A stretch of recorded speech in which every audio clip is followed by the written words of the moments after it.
क्यों दर्शन दिया एक मासूम भक्त को भगवान शिव ने। शिव एक बहुत ही अनाथ लड़का था। जंगल में रहने वाले शिकारियों के एक गिरोह ने उसका पालन पोषण किया था। उसके पास कोई भी औपचारिक शिक्षा नहीं थी। उसे सिर्फ एक चीज़ पता था कि उसे कैसे जिंदा रहना है, शिकार करना और उनको मारना तथा जंगल के फलों को खाना और नदी के पानी को पीकर अपने आप को जीवित रखना अच्छे से जानता था। एक दिन वह अपना रास्ता भटक गया और उसने देखा कि कुछ लोग नदी के किनारे पर बने एक पत्थर की आकृति के चारों ओर जोर जोर से चिल्ला रहे हैं। कुछ लोग उस पर फूल, फल और नारियल चढ़ा रहे हैं। शायद उसने सोचा यह कोई मकान होगा जिसमें लोग रहते होंगे, पर वह एक प्राचीन मंदिर था। लेकिन शिव ने इसे पहले कभी भी नहीं देखा था, पर उसके बारे में जानने के लिए वो काफ़ी ज़्यादा उत्सुक था। उसने तब तक इंतज़ार किया जब तक कि लगभग सभी लोग उस मंदिर से नहीं चले गए। अंत में उसने एक जवान लड़के को पत्थर की इमारत से बाहर आते हुए देखा और उससे बात करने का फैसला किया और बोला। लड़के से उसने अपने मन में आए कई सवाल पूछे। उसका पहला प्रश्न था, इस इमारत को क्या कहा जाता है? लोग अपने साथ क्या लाते हैं? फिर उन चीज़ों को अंदर वाली इमारत में क्यों छोड़कर वापस आ जाते हैं? चीज़ों को अपने साथ लाना और उन्हें अंदर छोड़कर वापस चले जाने पर वह लड़का शिव की अज्ञानता और मासूमियत पर बहुत ही हैरान था और उसके सवालों से चकित भी था। पर वह नहीं जानता था कि वह पास के जंगल में रहता है और शिकार करके ही अपना जीवन गुजारा करता है। लेकिन फिर भी उसने उसके सवालों के जवाब देने की पूरी कोशिश की। उसने शिव को बताया, यह भगवान शंकर का मंदिर है। लोग यहाँ उन्हें फल और फूल चढ़ाने आते हैं। वे भगवान शंकर से जो भी चाहते हैं वे मांगते हैं और भगवान शंकर उनकी सभी की प्रार्थनाओं को सुनते हैं। यह सुनकर शिव तुरंत मंदिर जाना चाहता था। उस लड़के ने उसे अंदर का रास्ता दिखाया और शिवलिंग के बारे में बताया। शिव ने बड़ी ही मासूमियत से लड़के से पूछा, यह शिवलिंग क्या चीज़ है और हमें क्या देता है?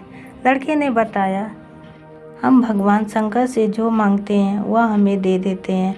हम सब ऐसा मानते हैं। लड़के ने कहा, अब अंधेरा हो रहा है, अब मुझे घर जाना होगा।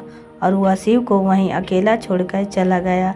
शिव बहुत झिझकते हुए मंदिर में प्रवेश किया और वह एक कोने में बैठ गया और सोचने लगा, एक पत्थर किसी को वह चीज़ कैसे दे सकता है जो वे चाहते हैं।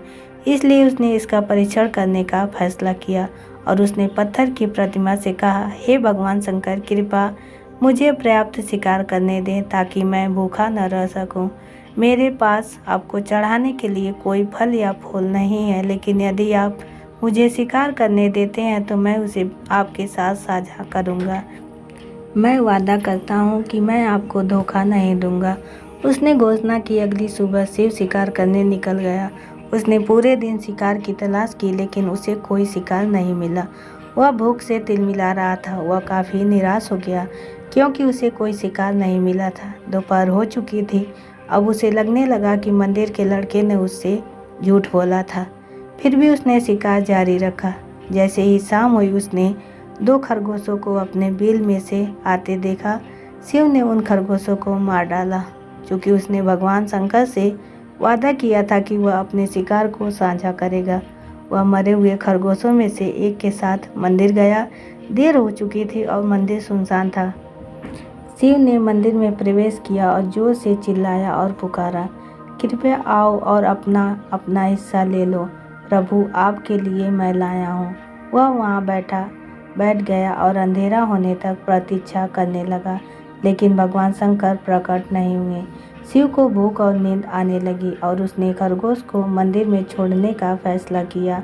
अगली सुबह जब लोग मंदिर पहुंचे तो उन्हें शिवलिंग के सामने मरा हुआ खरगोश मिला। सभी भक्त बहुत परेशान थे। यह यहाँ कौन लाया है? उसने हमारे मंदिर को अपवित्र करने की हिम्मत कैसे की? उन्होंने खरगोश को बाहर फेंक दिया। अगले दिन शिव अपनी भूख मिटाने के लिए जंगल में शिकार करने चला गया, लेकिन इस बार उसकी किस्मत अच्छी नहीं थी और उसे शिकार भी नहीं मिला। वो सोचने लगा कि आज रात को मंदिर जाना चाहिए और भगवान शंकर से पूछना चाहिए कि उनको खरगोश का भोजन कैसा लगा। शिव यह पूछने के लिए मंदिर गया। जब वह मंदिर पहुंचा तो उसके आश्चर्य का कोई ठिकाना ना रहा। उस रात मंदिर में लोगों की काफ़ी भीड़ थी। शिवरात्रि की रात थी, लेकिन अबोध शिकारी लड़के को इस बारे में कुछ भी नहीं पता था। शिव ने चारों ओर देखा और उस जवान लड़के को देखा जिसने उसको मंदिर के अंदर भगवान शंकर से प्रार्थना करने के लिए कहा था।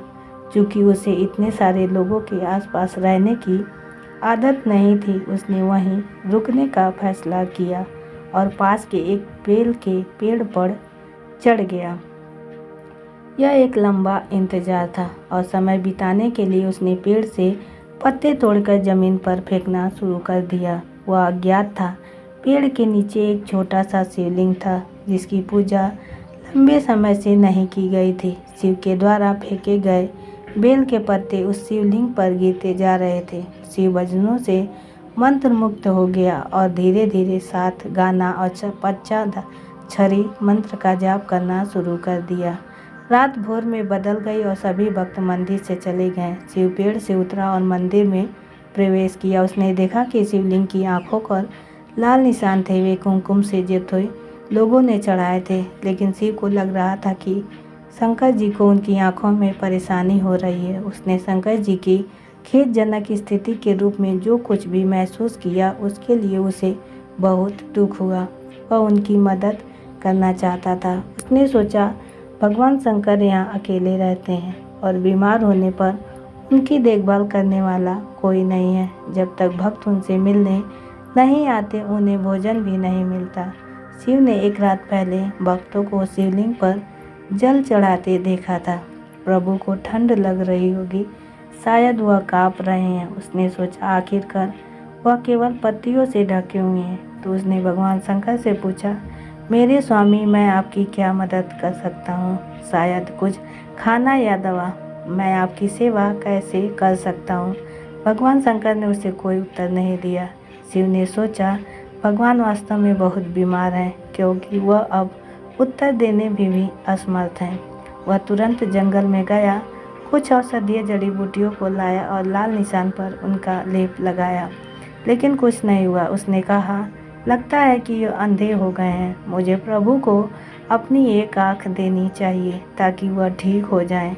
यह निश्चित रूप से उन्हें खुश कर देगा। उसका दिल पवित्र था और उसने वहाँ भगवान शंकर के हाथ में रखे त्रिशूल को उठाया और त्रिशूल को अपनी दाहिनी आँख की ओर ले गया और अपनी आँख को निकालने का प्रयत्न किया। शिव अनपढ़ था, उसे मंत्रों या पूजा के उचित तरीकों का कोई ज्ञान नहीं था, लेकिन उसकी भक्ति की कोई सीमा नहीं थी। जैसे ही वह अपनी आँख निकालने वाला था, भगवान शंकर अपनी पत्नी पार्वती के साथ प्रकट हुए। उन्होंने पार्वती से कहा, इस भक्त शिव ने अनजाने में शिवरात्रि पर उपवास किया, बेल के पत्तों से मेरी पूजा की और साबित किया कि उसका दिल बेताब है।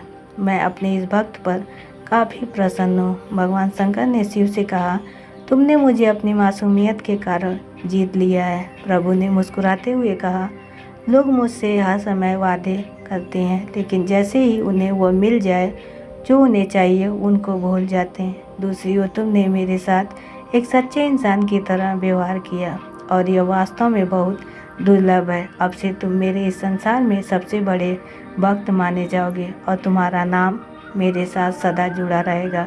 तुम कई सदियों तक जीवित रहोगे। इस बात को कहकर भगवान शंकर व माता पार्वती अंतर्ध्यान हो गए। तभी से लोग शिव के साथ शंकर भी लगाने लगे। भगवान की नज़र हम लोगों पे हमेशा ही रहती है। हम अच्छा करें या बुरा करें, उसी के अनुसार भगवान हमें फल देता है। उम्मीद है दोस्तों आपको हमारी कहानी पसंद आई होगी। पसंद आई है तो एक लाइक शेयर जरूर करें और चैनल पर नए तो चैनल को सब्सक्राइब करना, बेल आइकन दबाना ना भूलें ताकि अगली अपडेट सबसे पहले आपको मिले। धन्यवाद। ओम नमः शिवाय।